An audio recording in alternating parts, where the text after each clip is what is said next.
Thank you, Japan, for creating one of the most creepy dental training robots for Japanese dentists that the world has ever known. This second generation robot was introduced for dentists in Japan to learn how to work on patients. Now, when I was a dentist and I was in school, we had to work on these creepy looking mannequins that look more like skeletons than they did actual mannequins. But these are so realistic. The goal of these robots is to train dentists in real life situations. So instead of just jumping into live patient care, just kind of like we did, these dentists get to practice on highly sophisticated technology that better serves them when they actually see live patients.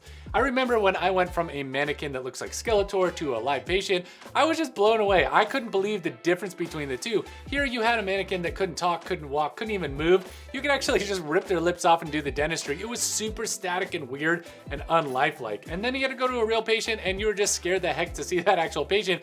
You didn't even know how to say hi to them. You were so nervous and scared. I just remember how scared I was. I was like, oh, nice to meet you. I remember I was just so scared to see that. But these Japanese dentists don't have to do that because they have these ultra live robots. When you first look at these robots, they are gonna creep you out because they are so creepy. Look at their eyes, look at their creepy little eyelashes. It is so realistic.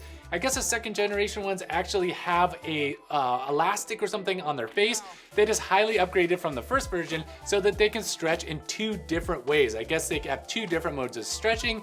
Maybe that's some way of actually mimicking what it's like in the real mouth. And these robots are specifically designed to not like dentists. Apparently online, I saw something about these robots are actually designed to mimic people or kids that actually don't like dentists. They're gonna move around. When you tell them to open, they're actually gonna close.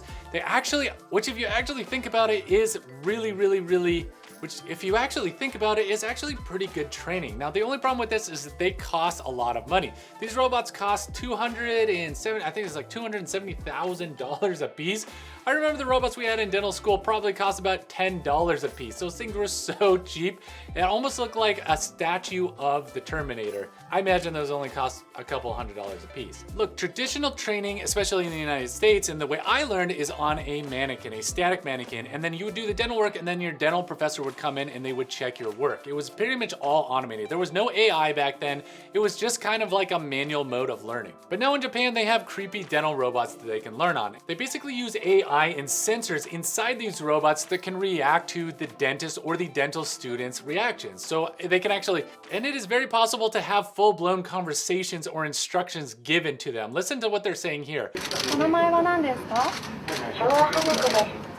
今日はどうされましたか? Now, I don't speak any Japanese, but as a dentist, I can translate that she is probably calming down this patient a little bit, that the patient's nervous and she's calming them down. And the main advantage of learning anything, in my opinion, is that you're getting real-world, real-time feedback from that patient. In this case, it is a patient robot, but in real life, getting that feedback is crucial.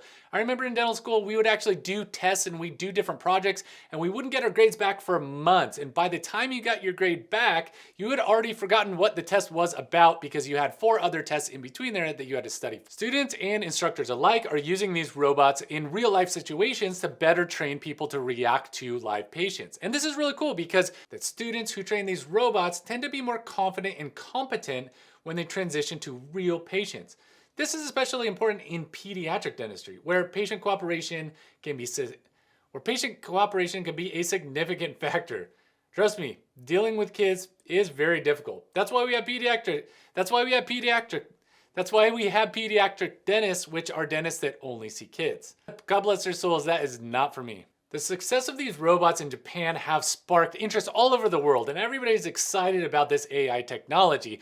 Now, I don't know if we can all afford $270,000 machines that may break down or malfunction. I mean, can you imagine these things malfunctioning, the thing biting you and screaming and smoking all over the place? I'm sure at some point we're gonna find glitches of those things malfunctioning online someday. But in the meantime, pretty cool that we have this technology, or at least Japan does. And the future of dental training, I think, is just gonna get better and better. Not only are in the United States, I know we are getting digital technology. So instead of taking those old goopy impressions, we are now doing impressions that are digital, and that's helping dentists train in real time. And in my opinion, that's a lot better.